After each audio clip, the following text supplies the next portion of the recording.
Well, I think we've been underdogs all season, and that's I don't know if I mean I think it's been played to our advantage for us because it's just another thing to motivate us and push us forward. Agree. Can a win like this change anything as far as being underdogs? I mean, obviously you guys have been on the radar as being undefeated, one of the few undefeated teams in the whole nation.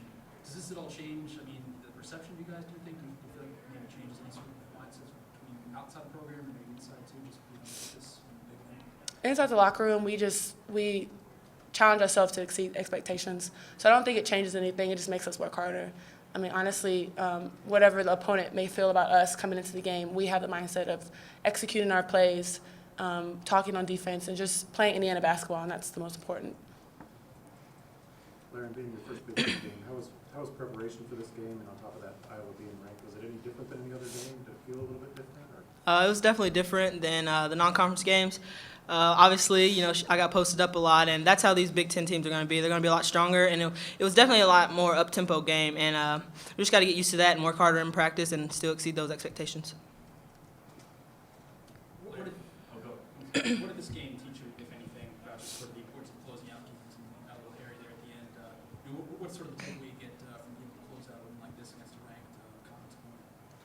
I think one aspect is we got to maintain our confidence and know that even if it gets hairy like that, that's just Iowa being Iowa. They're a good team, so we knew that they'd make a run at some point, and we gave ourselves that cushion early on and then tried to keep our confidence about what had been working for us.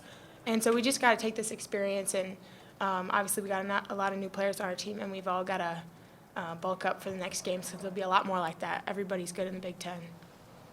Larryn, when the defense is really focusing on you, few shots weren't falling, did you really focus on the pass and finishing with 9 assists? Yeah, definitely. I just do what the team needs me to do, and sometimes it's not always taking the shots, and I missed a few free throws, and that's my fault. But, yeah, I definitely just need to focus on the passing and try to work on the defensive end. You mentioned you missed free throws. This team shots at like 57% for the game, well down from your season average, and a lot of key misses down the stretch. I guess just what happened from the line tonight? Where were some of those misses coming from? How do you sort of explain it?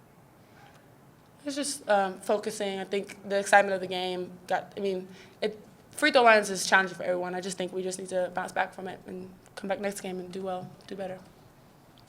Simone, what happened sort of there with that foul? I guess you had 2 players wrapped up. Can you sort of explain that little sequence there? Big Ten's tough, and we're all physical, and we all want to win. So I just think when it came down to it, we just collided, and I tried to go back and help her up. I didn't realize I'd hit her that hard, or if I had hit her that hard.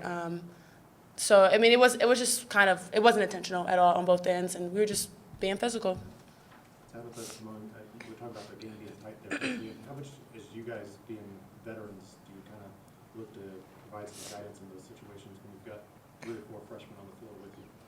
Well, I think one struggle is that as a senior, you might have more experience, but you want it more than you did when you were earlier, just because you're in your final year and you have that extra drive. So you have to calm down, but then use your experience to your advantage. And it's hard to do. It takes balance, and we have very mature freshmen, so they don't make it hard.